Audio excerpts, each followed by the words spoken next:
But the regime in Tehran is not backing down. They've refused to begin any ceasefire talks. The question is why? Why does Iran not want to talk? They're taking blow after blow. More than 1,300 of their people have been killed. Their oil tankers and military facilities are being peppered. So why doesn't Iran want to talk? Their parliament speaker possibly has the answer. Here's what he is saying. We are definitely not looking for a ceasefire. We believe that the aggressor should be punched in the mouth so that he learns a lesson, so that he will never think of attacking our beloved Iran again. The Zionist regime sees its shameful existence in the continuation of the cycle of war, negotiation, ceasefire, and then war again to consolidate its dominance. We will break this cycle. So it's about deterrence. Iran and Israel fought a 12-day war last year. Back then, Iran inflicted heavy damage on Israel. But on the United States, no damage at all. The Americans flew in, they bombed Iran's nuclear facilities, and they left. They faced no consequences at all. Iran responded with a symbolic strike on a US base in Qatar, that's all. And so months later, the Americans attacked again. So from Iran's perspective, they need to re-establish deterrence. They don't want a temporary ceasefire. They want a permanent guarantee of peace. They want the United States to never think about attacking again. Hence this refusal to hold talks. And this leaves all sides in a tough spot. For Israel, stopping is not an option. Their strikes have installed an even more radical leader in Tehran. So their aim is to weaken or topple the regime. And that includes its proxies, the proxies of the Iranian regime. Israel is escalating attacks on Lebanon.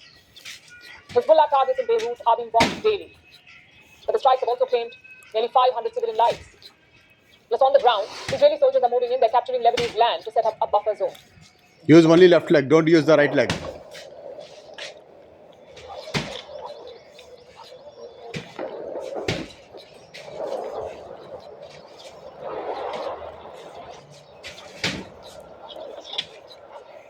Hezbollah is also hitting back. They're firing rockets and missiles into northern Israel. The incoming projectiles triggered sirens and panic in Tel Aviv.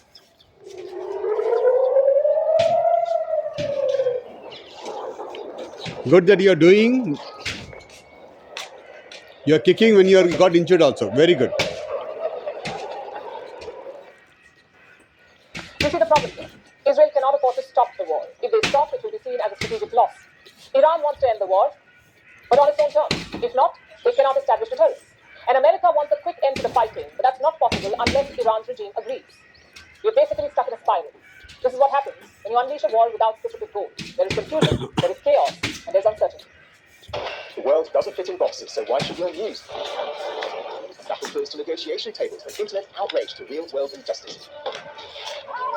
Conversations everyone is having, ones they're avoiding.